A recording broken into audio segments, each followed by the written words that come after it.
tons of people outside.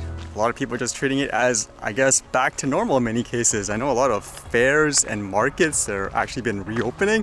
Kind of interesting actually seeing online, like people posting videos of the night markets. I mean, look how many people there are now. It was normal before, but I guess it's a little weird now. Is it pretty much going back to normal for a lot of people in various places?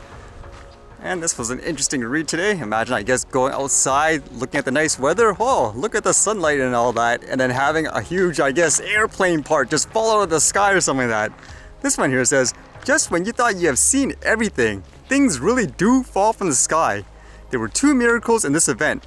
Number one, nobody was struck by this falling object when it fell on the 7th, fair away from the sky. And the other thing they said, I guess, was a miracle of sort, was that the plane actually landed, I guess, with the part actually falling off, the wheel itself. And you can see there's pictures of it and stuff like that.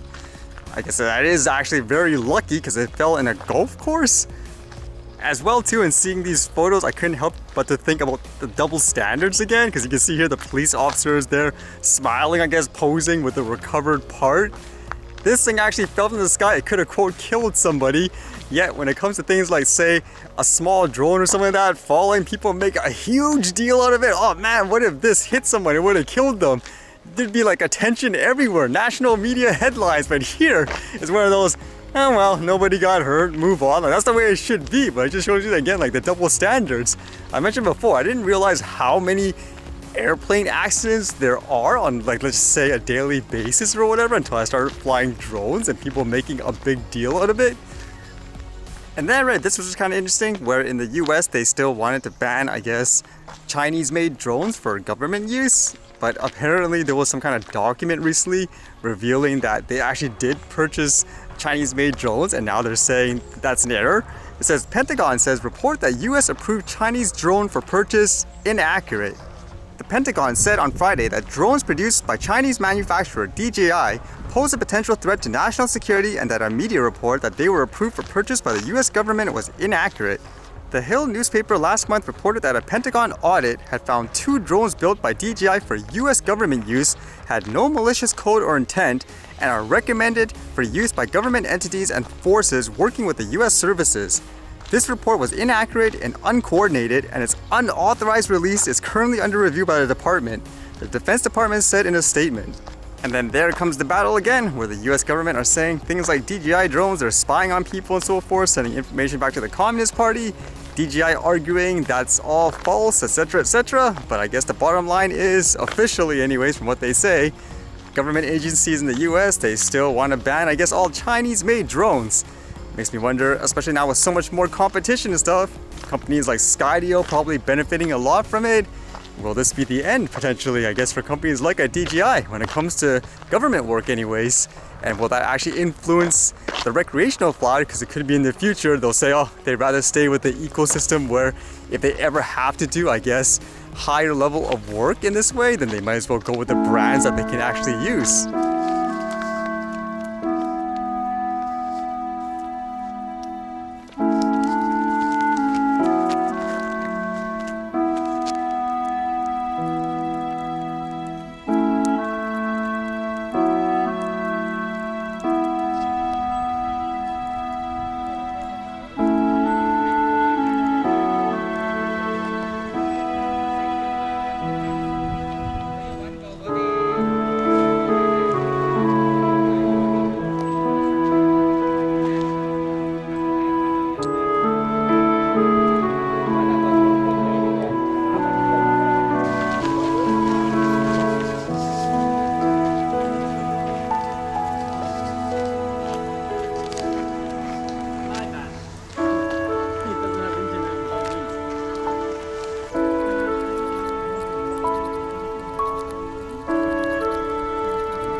right, see you guys later.